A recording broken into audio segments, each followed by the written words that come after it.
महीने के आखिरी के हफ्ते में है और सचमुच नए साल के पहले महीना खत्म होने को आया और परमेश्वर ने बहुत अद्भुत तरीके से चलाया हमारे एक एक दिन के। मतलब आज अगर आज 28 है तो सचमुच 28 दिन की 28 गवाहियाँ हमारे जीवन में। आइए हम आज के वचन की ओर बढ़ते हैं। लूका रचित सुसमाचार उसका 10वां अध्याय और 38 से 42 इसे मिलता है तो पढ़े। लूका रचित सुसमाचार उसका 10वां अध्याय 38 से 42। मार्था और मरियम के घर यीशु। जब वे जा रहे थे तो वह एक गांव में गया और मार्था नामक एक स्त्री ने उसे अपने घर में उतारा। मरियम नामक उसकी एक बहन थी, वह प्रभु के चरणों में बैठकर उसका वचन सुनती थी। परंतु मार्था सेवा करते करते घबरा गई और उसके पास आकर कहने लगी, हे प्रभु, क्या तुझे कुछ भी चिंता नहीं कि मेरी बहन ने मुझे सेवा करने के लिए अकेले ही छोड़ दिया है? इसलिए उससे कहा कि मेरी सहायता करे। प्रभु ने उसे उत्तर दिया, मार्था, हे मार्था, तू बहुत बातों के लिए चिंता करती और घबराती है, परंतु एक बात आवश्यक है और उस उत्तम भाग को मरियम ने चुन लिया है जो उससे छीना न जाएगा। आमीन। आमीन। हालेलुया। आइए वचन के लिए प्रार्थना करते हैं। सुधे धन्यवाद प्यारे पिता प्रभु जी, हम आपको धन्यवाद देते हैं, हम आपको ऊंचा उठाते हैं परमेश्वर। प्रभु आप इस समय प्रभु जी आपकी हुजूरी को मांगते हैं परमेश्वर। प्रभु आप प्रभु जी आपका पवित्र आत्मा हमें दीजिए प्रभु जी, ताकि हम आपके वचनों से सीख पाए प्रभु। आप हमसे बातें करें परमेश्वर। प्रभु आप हम जब यहाँ पर आपके वचनों से मनन करते हैं परमेश्वर, तो प्रभु हमारी हर एक की परिस्थितियों के अनुसार हमसे बातें करें परमेश्वर। बोलने वाली प्रभु मैं नहीं, बोलने वाले आप होने दो परमेश्वर। पवित्र आत्मा पूरा कंट्रोल आपके हाथों में सौंपते हैं। यहाँ पर आपकी हुजूरी को मांगते, हर एक को छू लेना और हमसे बातें करना। आगे का सारा समय आपके हाथों में सौंपते। यीशु मसीह के मीठे नाम से मांगते सुनो।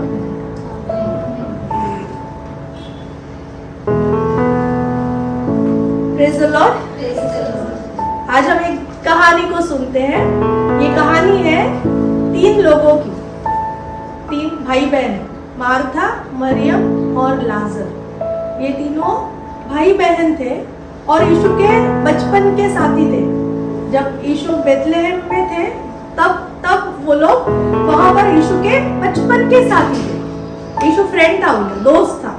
और जब जैसे जैसे यीशु मसीह की सेवकाई बढ़ी और ये लोग बेथनी आकर बस गए, और जब भी यीशु मसीह प्रचार करने के लिए जब आते थे, चेलों के साथ आते थे, तो अपने दोस्त लाजर के यहाँ पर रुका करते थे।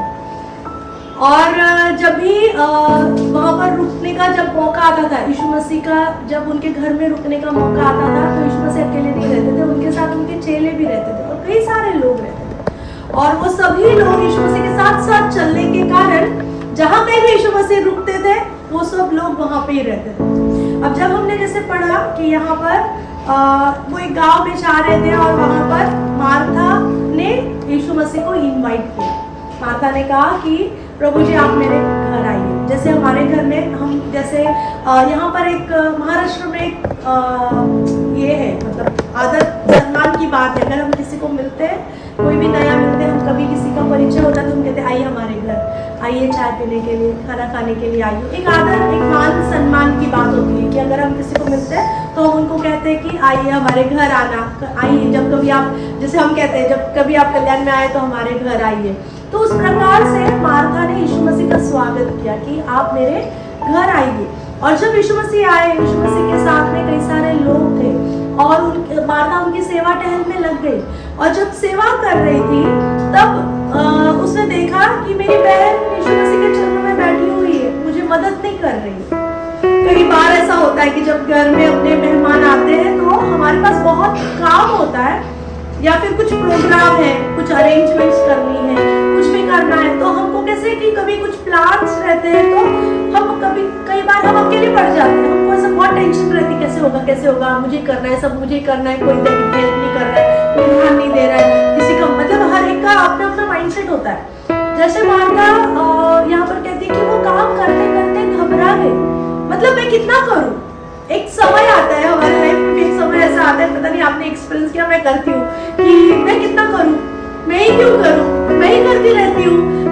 लोगों ने भी घर में इतने लोग रहते हैं तो सबने करना है, सबने मेहनत करनी, सबने मदद करनी चाहिए, ये स्वाभाविक है, बहुत स्वाभाविक है। जैसे हमारा नॉर्मल स्वभाव है वैसे ही मार्था का भी था। और मार्था को लगा कि जब इतना काम पड़ा है तो मेरी बहन को मुझे मदद करना चाहिए, और वो जाकर यीशु मसीह को कहती है कि देखो ना प्रभु जी, इतने काम पड़े, इतना काम करना है कि मुझे ना खाना बनाना है, मेरी बहन देखो बैठी है, इसको बोलो कि मेरे साथ काम हाथ बटाए। मैं आपको आज बताना चाहती हूँ, मेरा विषय है चॉइस, सही चुनाव करें। और जब हम चॉइस रहते हैं तो दो चीजें होती है, मतलब एक से ज्यादा ऑप्शंस रहते हैं, उसमें हम चॉइस करते हैं। दो से ज्यादा ऑप्शंस रहते हैं, जब एक रहता है तो कोई चॉइस नहीं होती, लेकिन एक से ज्यादा चॉइसेस है। जब हमको कुछ शॉप में जाना है, कुछ लेना है, खरीदना है, कपड़े खरीदने हैं, तो हम चॉइसेस को ढूंढते हैं, ये थोड़ा कलर अच्छा नहीं, इसकी डिजाइन अच्छी नहीं, इसका ये क्यों, तो चॉइसेस देखते हैं। सबसे बेटर हम चाहते हैं कि हम सबसे बेटर, सबसे यूनिक और सबसे अलग, जो किसी के पास नहीं है वैसा मुझे चाहिए। अगर मुझे साड़ी लेने जानी है तो मैं सोचती हूँ कि मेरी अलग रहनी चाहिए, जो कि अभी तक कोई कॉमन पहनना चाहता है, किसी को देखिए हाँ उसके पास मैंने देखी तो मैं वैसी ही लूंगी, नहीं, हम हर कोई यूनिक रहना चाहते हैं, यूनिक लेना चाहते हैं। तो ये चॉइसेस है, हम जब हमारे लाइफ में चॉइस करते हैं, कुछ भी चीज की चॉइसेस करते हैं तो उसके कुछ परिणाम होते हैं। सही चुनाव करेंगे, सही परिणाम पाएंगे। अगर गलत चुनाव हो गया तो उसके परिणाम गलत होते हैं, हमको वो भुगतने पड़ते हैं। तो आज मैं आपको कुछ चीजों के बारे में बताना चाहती हूँ कि यहाँ पर दो बहनें हैं, मार्था और मरिया, ये दो बहनें हैं, और ये दो बहनों का अलग अलग स्वभाव है, अलग अलग काम करना चाह रहे हैं, अलग अलग तरीके से यीशु मसीह को सर्व करना चाह रहे हैं। मार्था ने चाहा कि मैं अच्छा खाना बना दूंगी तो यीशु मसीह खुश हो जाएंगे, और मरियम ने एक चॉइस की कि वो बैठ गई, वो चरणों में, यीशु मसीह के चरणों में बैठी, क्योंकि यीशु मसीह तब बातें बताते थे, वो दृष्टांत बताते थे, वो जीवन की बातों को बताते थे। कई बार हमने कई बार वो अनुभव लिया है कि जब प्रभु के दास आते हम बैठ जाते कि खाने पीने का चिंता नहीं करते, बैठते हैं क्या बात कर, क्या मिलेगा इनसे, क्या मिलेगा, कुछ नया सीखेंगे, कुछ मिलेगा। तो ऐसे उसको वो भूख थी, मरियम को वो भूख थी कि क्या मैं यीशु मसीह से मैं क्या पाऊंगी, मुझे क्या सुनने को मिलेगा, मैं ऐसी कौन सी बातें जो मेरे जीवन में जरूरी है तो मैं उसे ले लूंगी। इसलिए मरियम ने चॉइस किया कि वो कुछ भी नहीं कर रही है, वो यीशु मसीह के चरणों में बैठी है। और जब यीशु मसीह कहते हैं, क्यों मार्था ने ये कंप्लेंट यीशु मसीह के पास क्यों करी, क्योंकि वो यीशु को बचपन से जानते थे। मार्था, मरियम, लाजर यीशु मसीह को बचपन से जानते थे, उनका दोस्त। जैसे जैसे बढ़ते गए, जैसे हम कई सालों के बाद हम हमारे रिश्तेदारों को या किसी को मिलते, अरे कैसे है आप, कैसे चल रहा है, घर में सब ठीक है ना, घर में कैसा है, तो बहुत कैजुअल एटीट्यूड रहता है, कैसे चल रहा है, हाँ ठीक है, फिर पता चलता है अरे ये तो चले गए, आधे लोग मर गए, कोई किधर बाहर आउट ऑफ चले गए। कई सालों के बाद हम जब मिलते लोगों को तो हमको ऐसा पता चलता है, अपडेट्स नहीं रहते बीच में, तो हमको पता चलता है अरे कुछ हो गया, इनके साथ कुछ हो गया, उनके साथ कुछ हो गया, ऐसे। तो मार्था ने जब यीशु मसीह को अपने घर में बुलाया, वो भी यीशु मसीह को वही समझ रही कि ये मेरा दोस्त है, जब बचपन में हम जिसके साथ खेला करते थे, हम जैसे इसके साथ में रहा करते थे, जैसे हम लोग बातें किया करते थे, ये वही है। लेकिन जब मरियम के बारे में जब सोचते, मरियम ने यीशु मसीह को बदलते देखा, उसने देखा कि इसमें कुछ अलग है। यहूदी लोगों का कल्चर था, यहूदी लोगों को बचपन से मूसा के विषय, मूसा की नियम शास्त्र सिखाया जाता था, बच्चों को सिखाया जाता था, जैसे यीशु मसीह को भी सिखाया गया था। उसमें से हमको पता चलता है कि बचपन से बच्चों को वो सिखाया जाता था कि मसीहा आने वाला है, मसीहा आने वाला है। ये यीशु मसीह को मसीहा नहीं मानते थे यहूदी लोग, लेकिन उनको पता था कि एक ना एक दिन मसीहा आने वाला है। अभी भी यहूदी वही मानते कि मसीहा आने वाला है। लेकिन जब मरियम ने जब यीशु मसीह को चिन्ह चमत्कार करते हुए देखा, तब उसने जाना कि ये मसीहा जैसा है जो लिखा गया है, जो वचन जो हमने पढ़े हैं, जो हमने बचपन से जो नियम शास्त्र को हमने पढ़ा है कि कोई एक मसीहा आने वाला है, तो इसमें वो बात है कि ये मसीहा के जैसे काम करता है। ये उन दोनों के माइंडसेट अलग है, ये तो स्वभाव है। जब हम विचार करते हैं मार्था और मरियम के बारे में विचार करते हैं, ये तो व्यक्तिगत तो स्वभाव है। जब हम यीशु मसीह को जानते हैं हमारे जीवन में, हमारा अप्रोच कैसा है? क्या हम उसे कैजुअल एटीट्यूड से लेते हैं कि हाँ उठो, प्रार्थना करो, वचन पढ़ो? ये बहुत साधारण, ये बहुत कैजुअल एटीट्यूड है मसीह जीवन का कि हाँ हमको प्रार्थना करना है, हमको वचन पढ़ने हैं, हमको वचन पाठ करने हैं, हमको चर्च जाना है, हमको दान दशम देना है, ये बहुत कैजुअल है। लेकिन जब मरियम के बारे में हम सोचते हैं कि उसने उसको मसीहा का दर्जा दिया कि ये राजा है, ये मसीहा है, तो वो उसके चरणों में बैठ गई। क्या हम परमेश्वर के लिए हम चरणों में बैठते हैं? हम उसके लिए समय निकालते हैं? क्या हम उसके मतलब जो हमारी चीजों से, हमारी बातों से, क्या हम उसको खुश करना चाहते हैं? एक शारीरिक स्वभाव है और एक आत्मिक स्वभाव है, एक धार्मिक स्वभाव है, एक आत्मिक स्वभाव है। जैसे मार्था का था, मार्था चाहती थी यीशु मसीह को खुश करना अपने तरीकों से, शरीर के तरीकों से, कि उसको खाना खिलाओ, खाना बना के खिलाओ। जैसे हम लोग चर्च जाते हैं, बहुत कैजुअल है कि हमको संडे आ गया, हमको चर्च जाना है, हमको बाइबल पढ़नी है, हमको वचन पढ़ना है, हमको दान दशांश देने। ये बहुत सिंपल, बहुत कैजुअल है। लेकिन अगर परमेश्वर के लिए कुछ करना चाहते हैं तो उसके संगति में बैठना जरूरी है, उसके चरणों में बैठना जरूरी है, उसके हुजूरी में बैठना जरूरी है, उसे सुनना जरूरी है। क्या कहना चाहता है मेरे जीवन से, उसकी क्या इच्छा है, वो जानना जरूरी है, जो मरियम ने किया। क्या हम आज ऐसे चुनाव करते हैं?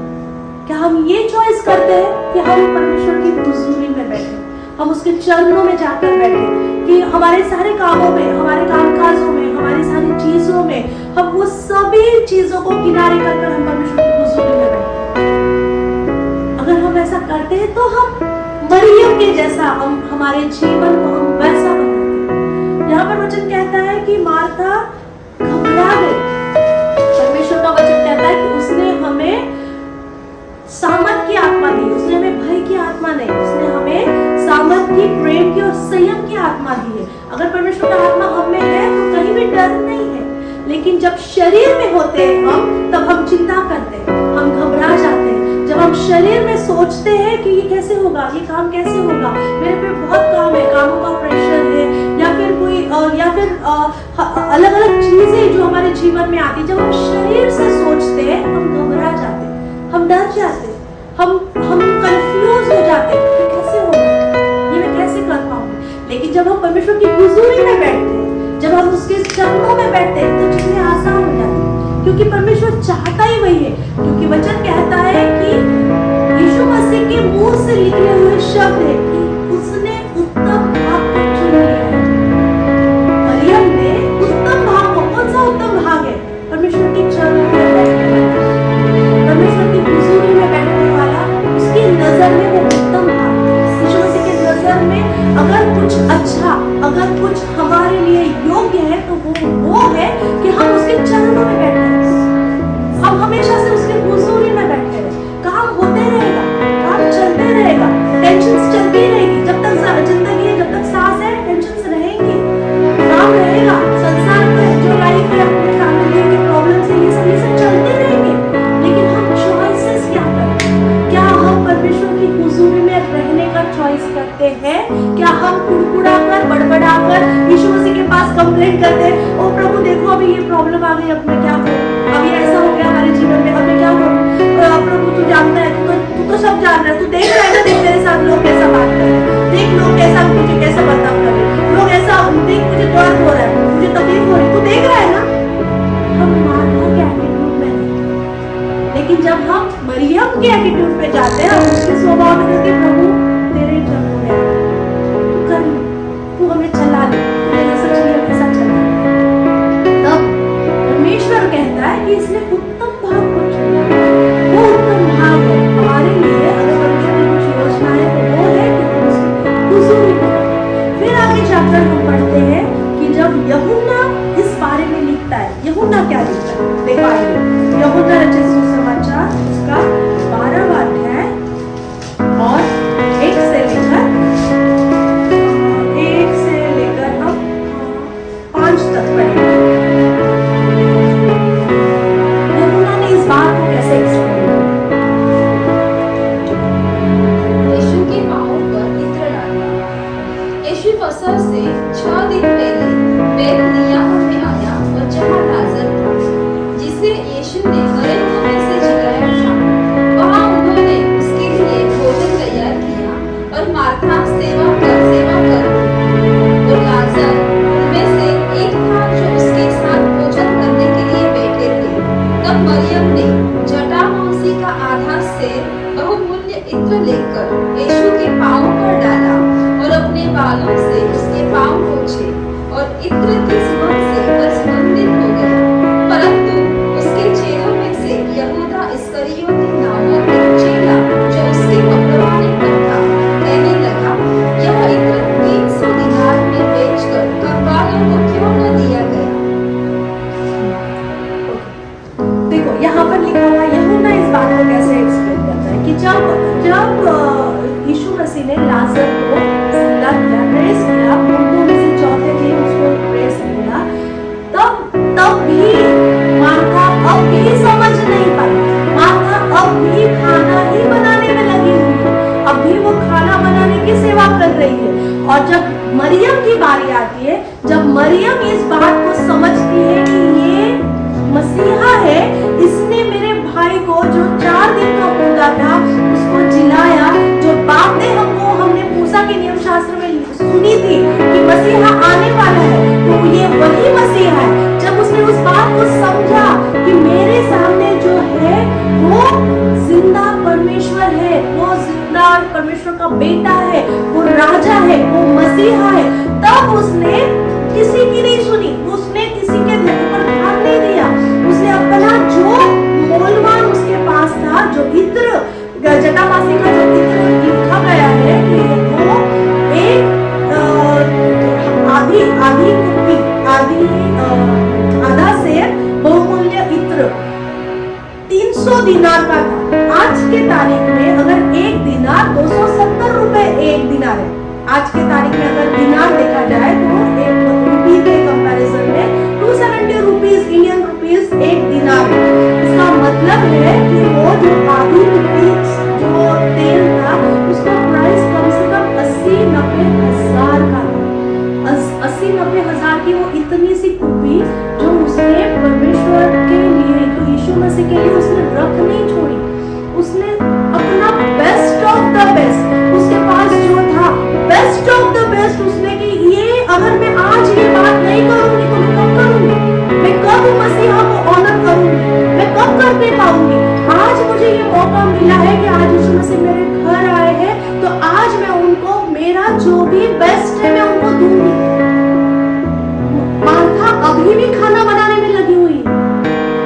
क्या आप समझ पा रहे हो कि ये कैसा कैजुअल एटीट्यूड है कि जब हम उधार पाए हुए लोग हैं, लेकिन हम जब मसीह जीवन में जीते हैं, हम बहुत कैजुअली जीते हैं। हम बिल्कुल विचार नहीं करते कि यीशु मसीह को क्या लगता है। हमने उधार पाने के बाद हमारे जीवन में यीशु मसीह की क्या योजना है हम जानने की कोशिश भी नहीं करते। हम हमारे चले चलते, सुबह उठे, हम काम पे गए, फिर आए, फिर अरे आज तो समय नींद में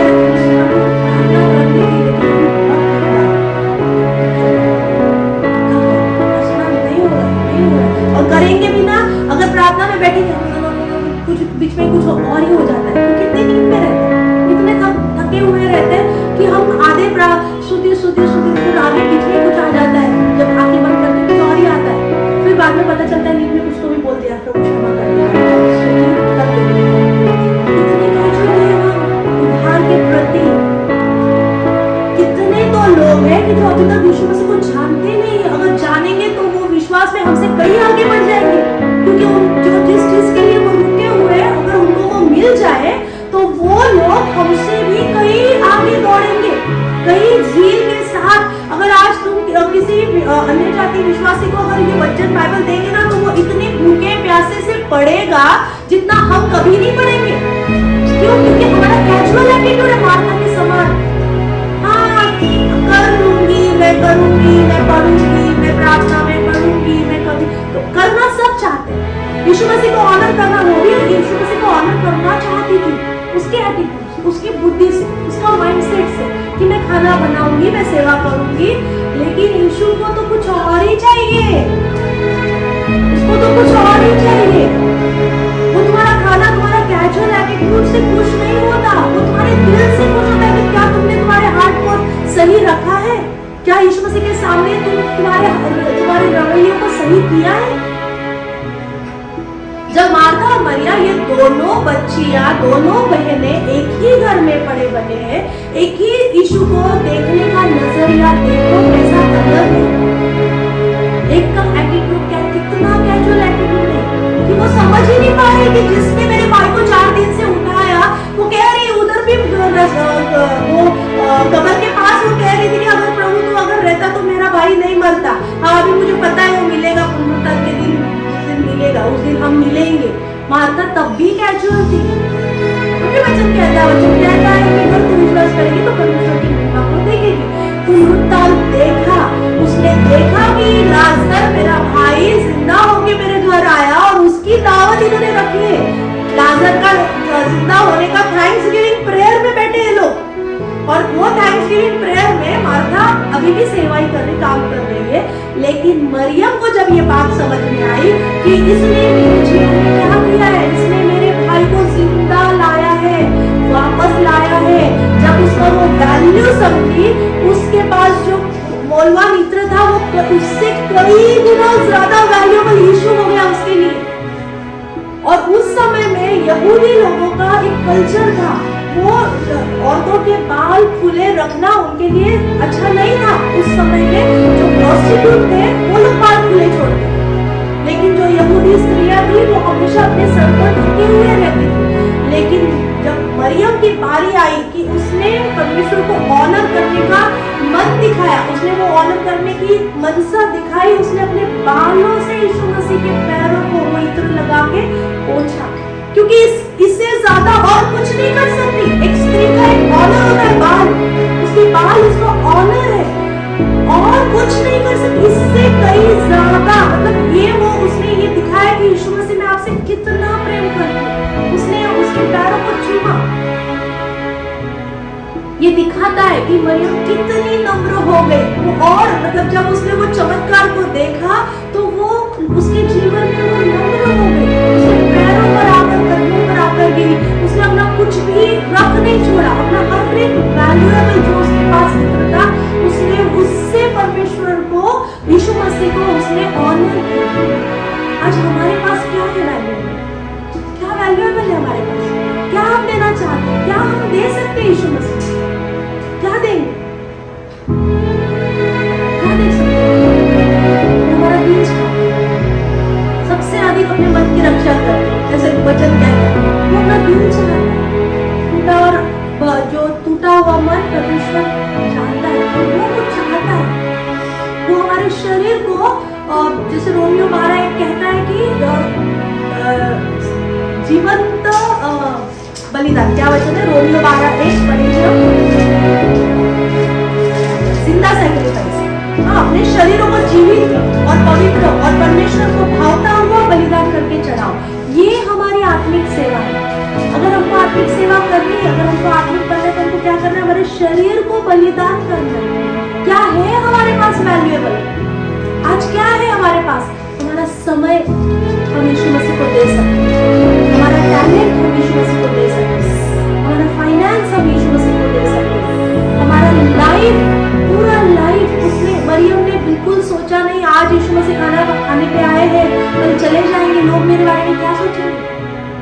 जो चेले, जो इतने लोग घर में बैठे हुए हैं, वो इतने लोग, आज मैं यीशु मसीह के पैरों को चूम रही हूँ, मैं उसके मैं मेरे सर से बालों से मैं उसके पैरों को साफ कर रही हूँ, मैं उसके पैरों को इत्र लगा रही हूँ। कल को यीशु मसीह चले जाने के बाद लोग मेरे बारे में क्या सोचेंगे, उसने नहीं सोचा इस बारे में, उसको ये चिंता भी नहीं आई लोग मेरे बारे में क्या सोचेंगे। उसने वही किया जो उसको सही लगा कि इससे और अधिक मैं परमेश्वर को ऑनर नहीं कर सकती, ये लिमिट है, एक्सट्रीम लिमिट है। उसके पास जो था उसने वो सब दे दिया। आज हमारा जीवन जो परमेश्वर ने हमको सेव किया हुआ है, उद्धार में लाया हुआ है, ये बहुत कीमती है। हमारा लाइफ बहुत कीमती है। क्या हम उसको परमेश्वर के चरणों में देते हैं? क्या हम हमारी मर्जी से चलते हैं? आज ये चॉइस है, एक आत्मिक सेवा के और बनने के। देखो परमेश्वर के दास है ना, जो प्रभु के जो विचार करते हैं, वो कहते हैं कि गरीबी में पैदा होना शाप नहीं है, गलत नहीं। गरीबी में पैदा होना गलत है, गरीबी में मरना गलत है। क्यों? क्योंकि तुम्हारी चॉइसेस सही है। अगर तुमने सही चुनाव किया तो तुम कर्जों में नहीं रहोगे। अगर तुमने सही चॉइस किया तुम बीमार नहीं पड़ोगे। अगर तुमने सही चॉइसेस किया तुम बढ़ोगे, तुम ग्रो होगे, तुम रुकेंगे नहीं। क्योंकि कई सारी चीजें हमारे चॉइस पे अटकी है। हमारा चुनाव क्या है? अगर हम सही चुनाव करते हैं तो हम आगे बढ़ते हैं, हम मसीह में बढ़ते हैं, हम ग्रो होंगे, हम स्पिरिचुअली में ग्रो होते हैं। अगर हम सही चुनाव करते हैं, आज अगर हम चुनाव करते हैं कि हाँ प्रभु मैं आपके चरणों में रहूंगी, मैं आपकी संगति में रहूंगी, मैं वचन पढ़ूंगी, मैं वचन को मनन करूंगी, मैं आपके साथ साथ चलूंगी। अगर ये चुनाव करते हैं तो आपको कौन बढ़ने से रोक सकता है? कौन रोक सकता है? आत्मिकता में बढ़ने के लिए कौन रोकेगा? उल्टा यीशु मसीह आपको और गले लगा लेंगे कि अरे मेरी बच्ची, मैं कब से रुका हूँ कि तू कब मेरे पास आई, मैं कब से रुका हूँ कि कब तू मेरे करीब आएगी, कब मैं तुझे इसमें वचन की जो गहरी बातें मैं तुझे बताऊं, कब तू मेरे पास आएगी। क्या हम आज मरियम बनना चाहते? क्या हम मार्था ही बने रहेंगे? अगर हम मार्था बने रहेंगे हम कभी स्वर्ग नहीं जा सकते, नहीं जा पाएंगे। यीशु मसीह कहने लगा, यीशु मसीह के लोग उसके पास आए और कहने लगे कि अरे प्रभु, हमने तेरे नाम से दुष्टात्मा निकाले, हमने तेरे नाम से लोगों को चंगा किया, हमने ये किया, हमने वो किया। यीशु कहता मैं तुमको जानता नहीं। क्यों? क्योंकि तुम्हारा कैरेक्टर सही है। हमारे पास वरदान है, वरदान परमेश्वर ने लोगों को दिए हैं, लोगों के लिए दिए हैं कि ताकि लोगों के जीवन में काम हो। लेकिन अगर हमको सेव होना है तो हमारे पास फल होने चाहिए, पवित्र आत्मा के फल होने चाहिए। अगर हमारे पास पवित्र आत्मा के फल नहीं, हम नहीं उठा ले जाएंगे, हम यहीं रह जाएंगे और भागते रहेंगे, पीछे रह जाएंगे। जब यीशु मसीह आएंगे तो कहेंगे भाई तुमने भले कितने भी लोगों को चंगा किया हो, लेकिन तुमने फल नहीं है, तुमको अग्नि में डाला जाएगा क्योंकि तुम्हारे में फल नहीं है। फल आने जरूरी है। पवित्र आत्मा के फल क्या क्या है? फल प्रीति, आनंद, शांति, धीरज, संयम। फल जो 9 फल लिखे हुए वो फल आने। आज कई सारे लोग वरदानों के पीछे भाग रहे हैं कि मुझे वरदान चाहिए, मुझे कुछ तो चाहिए, मुझे गिफ्ट चाहिए, मुझे गिफ्ट चाहिए, मुझे गिफ्ट चाहिए, मुझे गिफ्ट चाहिए, मुझे गिफ्ट चाहिए। लेकिन क्या हमारा जीवन फलों से भरा हुआ है? अगर फल नहीं है, जैसे अंजीर के झाड़ को देखा कि खाली पत्ते दिखते, फल नहीं है उधर, तो जब यीशु मसीह आने पर है बहुत जल्द, यीशु मसीह का आना होने पर है बहुत जल्द। अगर हम मतलब वचन कहता है कि डोळ्याची पापणी लवते न लवते तोच, मतलब एक पलक झपकते ही यीशु मसीह का आना हो सकता है, इस भी वक्त हो सकता है, आज रात को भी हो सकता है। क्या हम उसके लिए तैयार हैं? अगर हम मार्था के जैसा मुस्कुराते रहेंगे, अगर हम घबराते रहेंगे, हम टेंशन में रहेंगे, हम चिंता में रहेंगे, हम संसारिकता में रहेंगे, हम शरीर की बातों में अगर मन लगाए रखेंगे तो हम कैसे उठाने लगेंगे? आज हमारा मरियम का एटीट्यूड चाहिए, प्रभु तेरे हुजूरी में बैठना चाहिए। भले मेरे साथ कुछ हुए, मेरा अच्छा हुए, मेरे को खाना मिले नहीं मिले, मुझे काम मिले नहीं मिले, मुझे कोई अच्छा बोले नहीं बोले, मुझे कोई समझे नहीं समझे, लेकिन मैं तेरे हुजूरी में बैठना चाहिए, मैं तेरे करीब बैठना चाहिए, मैं मेरे दिल को तेरे कदमों में लाके छोड़ दूं। प्रभु मैं तुझे मेरे आंसुओं से मैं तेरे कदमों को धोना चाहिए, मैं मेरे बालों से जो मेरा टैलेंट है, जो भी कुछ अच्छा तूने दिया है, तो मैं उसे मैं तेरे चरणों में देती हूँ। मैं उसका घमंड नहीं करूँ कि मेरे पास कुछ है, नहीं प्रभु, मैं उसे चरणों में, मैं तेरे चरणों में आ रहा हूँ। जब फल आते हैं तब परमेश्वर कहेगा ओ माझ्या भल्या आणि विश्वासू दासा, कम लेट्स हैव डिनर, कम आ जा, आओ हम भोजन। क्यों? क्योंकि थोड़े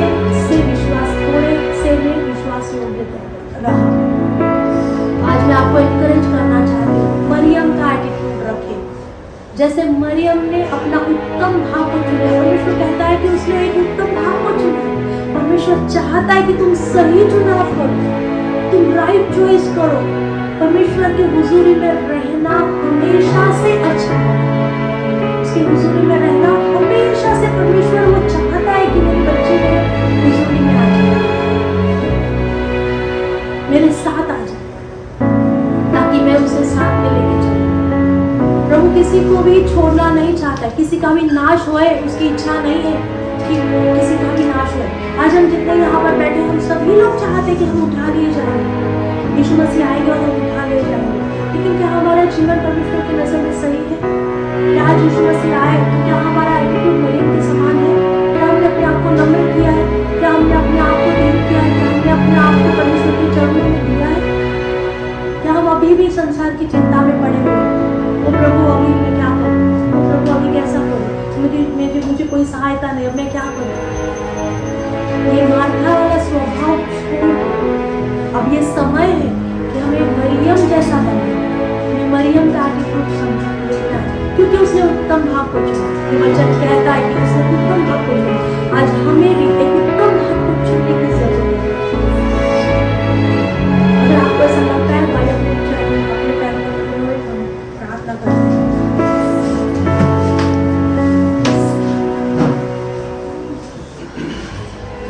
स्तुति धन्यवाद प्रभु जी, हम आपके चरणों में आते हैं आज। प्रभु जी सचमुच आज हमने जाना है प्रभु जी, इस संसार में जब जीते हैं प्रभु हमने कई बार प्रभु कंप्लेंट करे प्रभु जी, कई बार हम बड़बड़ाए, हम कुड़कुड़ाए प्रभु जी, इजरायली लोगों के समान प्रभु कई बार हमने प्रभु कुड़कुड़ाया है प्रभु जी। लेकिन आज हम हमारी सारी बातों को क्षमा मांगते हैं, आपके चरणों में आते राजा। हमारे सबसे वैल्यूएबल थिंग प्रभु, हमारा हार्ट, हमारा हृदय हम आपके चरणों में लाते हैं प्रभु जी, इसे स्वीकार कर लो प्रभु जी।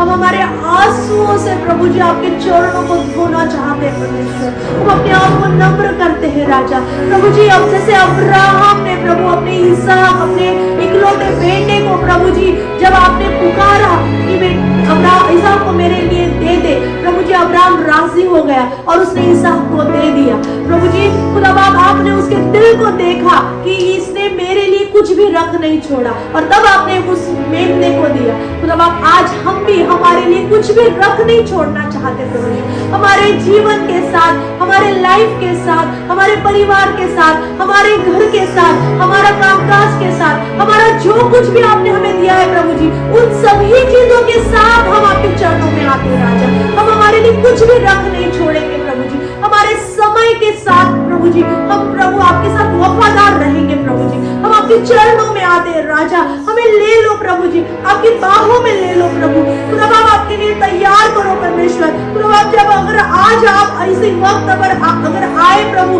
तो आपके लिए प्रभु अच्छी प्रभु वो 5 कुमारियों के समान प्रभु हमारी तैयारी करो प्रभु। हमारे दिलों में प्रभु हमारे दिलों को साफ करो, आपके लहू से धोकर हमको शुद्ध करो प्रभु जी, हमारे सारे अपराधों को शुद्ध करो परमेश्वर। खुदा बाप हमारी तैयारी करो प्रभु, आपके साथ उठा लिए जाने के लिए हमारी तैयारी करो प्रभु जी। खुदा हम पीछे नहीं रहना चाहते प्रभु, हम उस महाभयानक संकट में नहीं पड़ना चाहते प्रभु जी, हम पीछे नहीं रहना चाहते प्रभु जी। आज इस शाम में प्रभु जी हम आपके चरणों में आते हैं राजा, हमारी तैयारी करें प्रभु जी, पवित्र आत्मा हमारी अगुवाई करे परमेश्वर। खुदा बाप जो हमारे में जो कमी घटी है प्रभु जी वो आपके लहू से आपके पवित्र आत्मा की अगुवाई से हमें प्रभु तैयार करे परमेश्वर खुदा, हमारा कैरेक्टर डेवलप करे परमेश्वर खुदा। जैसे प्रभु मरियम ने अपने आप को नम्र किया आपके चरणों में राजा, आज हम सभी लोग आपके चरणों में आते हैं प्रभु जी। खुदा बाप हम हमारे सभी चीजों को आपके हाथों में सौंपते हैं, इसे ले ले परमेश्वर। और प्रभु तेरी महिमा होने दे प्रभु जी, कहीं भी प्रभु हमारी मर्जी नहीं प्रभु तो आपकी मर्जी हमारे जीवन में पूरी होने दो परमेश्वर प्रभु जी। आज आपने हर एक से बातें की इसलिए धन्यवाद प्रभु जी। खुदा बाप जो भी वचन हमने सुना प्रभु शैतान इसे बुरा ना लेने पाए प्रभु, चुरा ना लेने पाए परमेश्वर। हम यीशु मसीह का लहू लगा दे प्रभु जी, जो वचन हमने सुना प्रभु वो हमारे जीवन में 100 गुना फल लाने